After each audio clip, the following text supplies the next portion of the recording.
I am Dr. Giriraj Singh, lecturer of chemistry. Dear students, आज के इस video में कोलाइड के प्रकार, टाइप्स ऑफ कोलाइड को स्टडी करेंगे। पिछले वीडियो में हम लोगों ने कोलाइड किसे कहते हैं, कोलाइडी विलियन किसे कहते हैं, इसको स्टडी किया। और इस वीडियो में आज कोलाइड कितने प्रकार के होते हैं, उनका वर्गीकरण कैसे किया गया है, इसको स्टडी करेंगे। तो आज का हमारा टॉपिक है टाइप्स ऑफ कोलाइड्स, कोलाइड के प्रकार। तो जो पहला कैटेगरीज है, उस प्रथम प्रक्षिप्त प्रावस्था के कणों के आकार के आधार पर इन कोलाइड को दो भागों में विभाजित किया गया है। कोलाइड्स दो प्रकार के होते हैं। नंबर एक, बहुआण्विक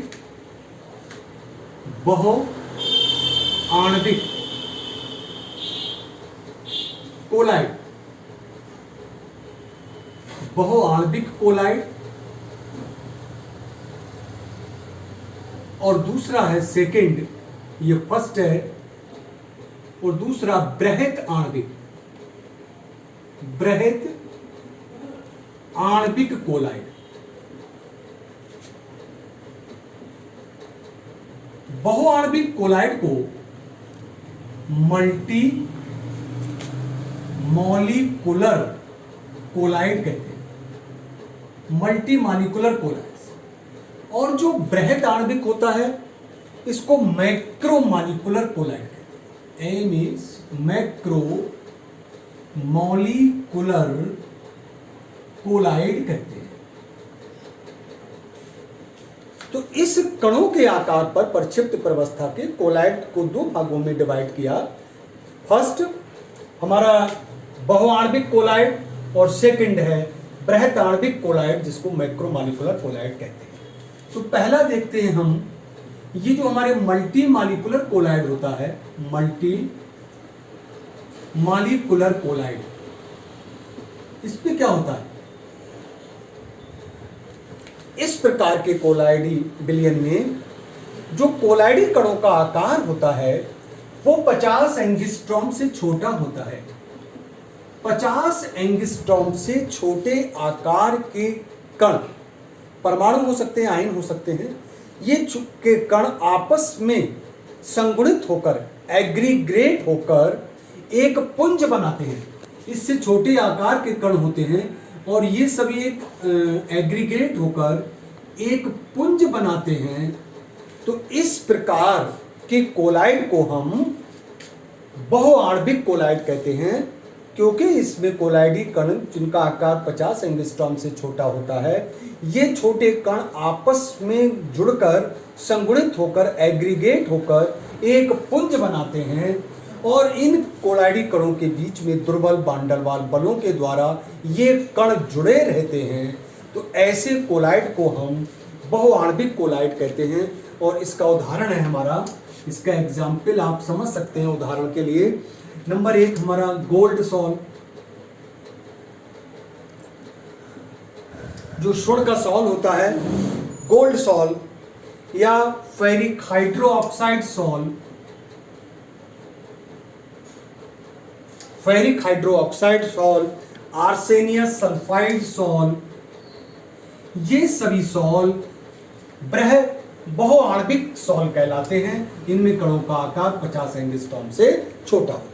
सेकंड देखते हैं अब हम मैक्रोमॉलिक्यूलर कोलाइड, मैक्रोमॉलिक्यूलर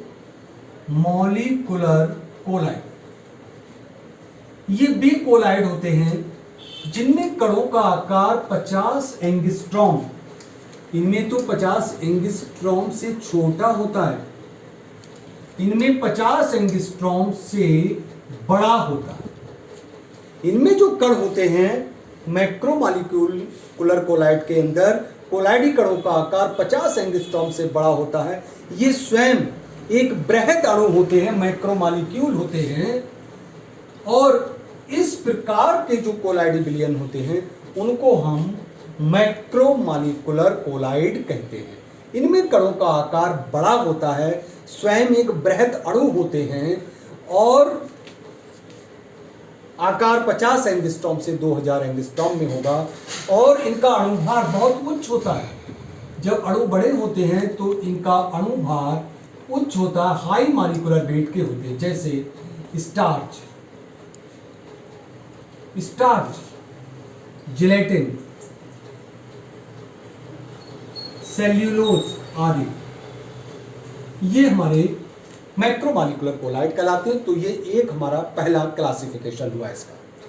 दूसरा हम देखेंगे, सेकंड क्लासिफिकेशन है जो कि प्रक्षिप्त प्रावस्था का प्रक्षेपण माध्यम के कणों के प्रति व्यवहार के आधार पर किया गया और इस आधार पर कोलाइड को दो भागों में बांटा गया। एक कहलाता है द्रव विरोधी कोलाइड, द्रव विरोधी सॉल, एवं दूसरा कहलाता है हमारा द्रव स्नेही सॉल। द्रव विरोधी सॉल और द्रव स्नेही सॉल ये दूसरे प्रकार का टाइप्स है। द्रव विरोधी सॉल को लायोफोबिक सॉल कहते हैं, लायोफोबिक सॉल, और द्रव स्नेही को लायोफिलिक सॉल कहते हैं, लायोफिलिक सॉल। इसको दोनों को समझेंगे जरा। लायोफिलिक का मतलब होता है, लायो का मतलब होता है सॉल्वेंट या लिक्विड, और दूसरा वर्ड है फोबिक। फोबिक का अर्थ होता है हीटिंग, सॉल्वेंट हीटिंग। द्रव विरोधी, सॉल्वेंट से घृणा करने वाले, और यहां पर ये लायो का अर्थ वही होता है सॉल्वेंट, और दूसरा वर्ड है फिलिक। फिलिक का अर्थ होता है लविंग, सॉल्वेंट लविंग, द्रव से स्नेह करने वाले और द्रव से विरोध करने वाले। देखते हैं जरा। तो वे पदार्थ जिनका प्रक्षेपण माध्यम के अणुओं के प्रति आकर्षण बहुत कम होता है, अर्थात वे पदार्थ जो आसानी से कोलाइडी विलयन नहीं बनाते हैं, ऐसे पदार्थों को द्रव विरोधी, इनको द्रव विरोधी पदार्थ कहते हैं, और ये द्रव विरोधी पदार्थ कहलाते हैं। तथा इन पदार्थों के जो कोलाइडी विलयन हैं उनको द्रव विरोधी सॉल कहते हैं, द्रव विरोधी सॉल कहते हैं। द्रव विरोधी सॉल में अगर हम विद्युत अपघट्ट की सूक्ष्म मात्रा मिला दें, अगर कोई हमने इलेक्ट्रोलाइट को मिला दिया, सूक्ष्म मात्रा में हमने इलेक्ट्रोलाइट को मिलाया, तो ये आसानी से अवक्षेपित हो जाते हैं, आसानी से अवक्षेपित हो जाते हैं। द्रव विरोधी सॉल विद्युत अपघट्ट की सूक्ष्म मात्रा मिलाने पर आसानी से अवक्षेपित हो जाते हैं। अब इस प्रकार प्राप्त इनके अवक्षेप को हम पुनः ठंडा करके अथवा गर्म करके पुनः कोलाइडी विलयन में परिवर्तित नहीं कर सकते। इनको दोबारा कोलाइडी अवस्था में परिवर्तित नहीं किया जा सकता, इसलिए इनको हम अनउत्क्रमणीय कोलाइड भी कहते हैं, इररिवर्सिबल सॉल, अनउत्क्रमणीय कोलाइड कहते हैं। एक बार अगर ये अवक्षेपित हो गए तो उनको दोबारा से कोलाइडी विलयन में परिवर्तित नहीं किया जा सकता।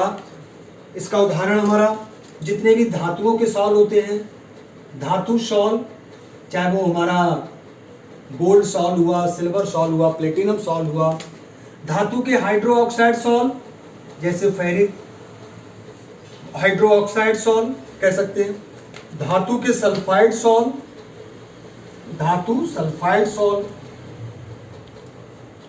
सल्फर सॉल आदि, ये सब द्रव विरोधी सॉल कहलाते हैं। और अगर हमारा यहाँ पर माध्यम द्रव हमने अगर जल लिया है तो उसे हम जल विरोधी सॉल कहेंगे और उसका नाम है hydrophobic sol. Hydro means water, phobic means salt. आइए द्रव स्नेही, वे पदार्थ जिनका प्रक्षेपण माध्यम के अणुओं के प्रति आकर्षण बहुत अधिक होता है, अर्थात वे पदार्थ जो बहुत आसानी से कोलाइडी विलयन बनाते हैं या बहुत आसानी से कोलाइडी अवस्था में चले जाते हैं, ऐसे पदार्थों को द्रव स्नेही पदार्थ कहते हैं। और इनके कोलाइडी विलयनों को द्रव स्नेही सॉल या द्रव स्नेही कोलाइड कहते हैं।